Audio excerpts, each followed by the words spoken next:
Ammo is crazy expensive and hard to find, and dry fire is life. I use the Mantis X10 to keep my handgun skills strong, and it makes dry practice fun and challenging. Check it out at the link below.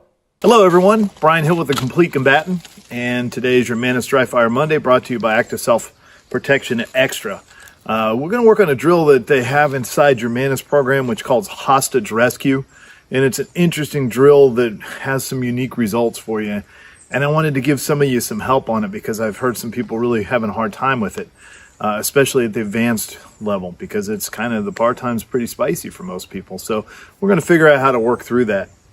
The idea of this is to have a very quick draw and then to settle the pistol down thoroughly and smoothly so that you can take a shot to what would be perceived as the ocular region of a hostage taker.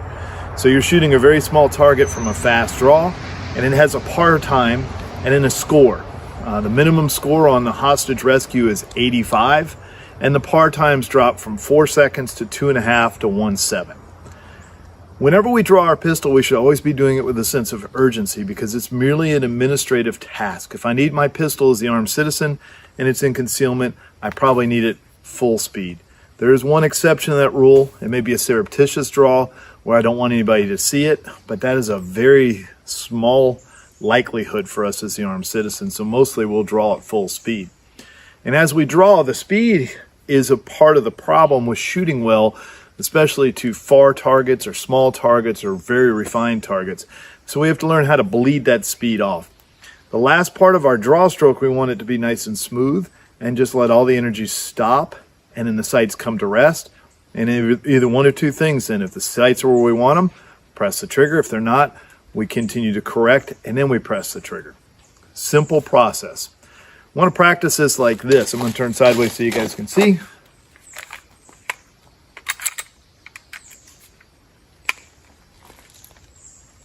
Okay, the gun's empty. All right, so there's my target. When I draw this, what I want to do it as quickly as possible, sense of urgency. So I'm going to draw and move to right here, but this last part is going to be a smooth stop. As smooth as possible. So try to draw very quickly at the beginning and then smooth that last part out. That one was probably just a bit too long. I want to drive a little bit more than that. Let's see if we can do a little bit better one. So that was pretty good. Now, how can we make everything stop together? Let's make sure our support hand's already on the gun, building our grip. Let's make sure we expect to see the sights, that our mindset is the association that we're going to see the sights there, that our index relative to target is lined up. That means our feet, our joints, our knees, our hips, shoulders is lined up with the target. And then we're going to just let that speed bleed off. We're going to exercise a bit of visual patience as we clean up that sight movie at the end. So let's do it one more time.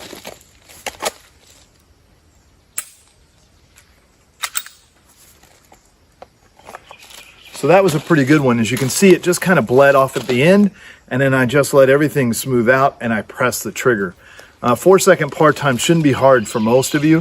2.5 second par time may feel real quick and rushed, but for a 25-yard target, you should be able to do at least a 1.75, if not a 2 second draw. So I think there's still a lot of time in there. The 1 second par time is where all the value is. Now let's look at that. Let's see what a 1.7 second par time sounds like. So I'm going to use it with my par timer so you guys can be a part of it. All right, stand by.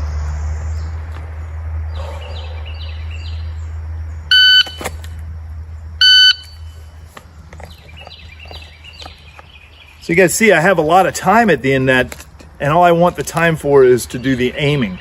I don't want to draw slowly and then aim quickly and press the trigger in a hurry. I want to draw quickly and urgently and then allow the sights to settle and press the trigger appropriately. So let's look at it one more time.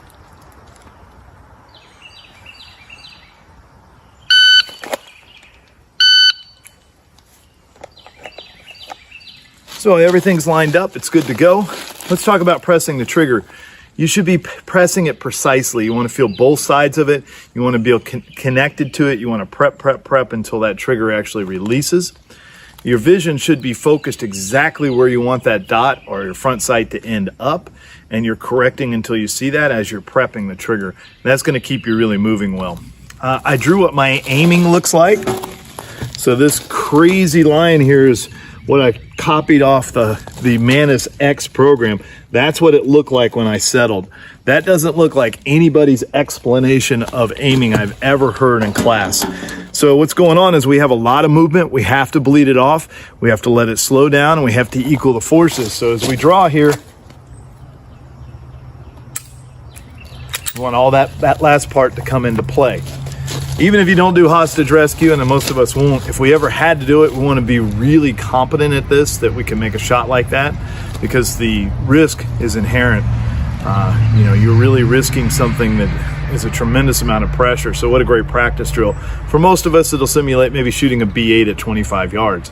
That gives us a lot of time to learn how to do it, and more time for the aiming process instead of the drawing process. So always draw urgently, smooth the gun out, let the energy bleed off, then clean up the sight movie as you precisely press the trigger.